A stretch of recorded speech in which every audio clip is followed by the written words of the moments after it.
Welcome to Chillin' 101. We hope this video helps. You've got the essentials ready.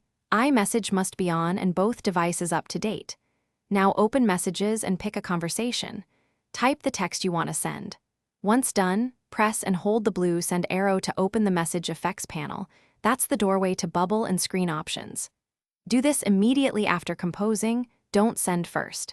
This step moves you from typing into the effects chooser so you can control how the message arrives.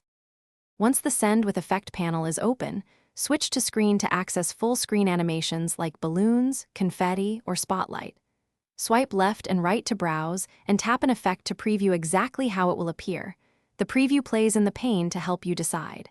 When you're satisfied, press the blue Send arrow inside the effects sheet to deliver the message with that screen effect.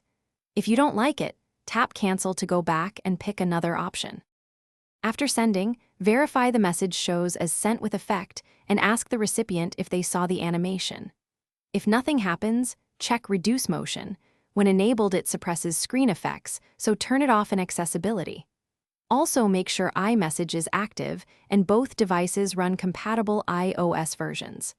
As a final step, toggle iMessage off and on or restart the phone if effects still fail. One key troubleshooting tip: disabling Reduce Motion almost always restores full screen effects. Thanks for watching. Consider subscribing if we helped you.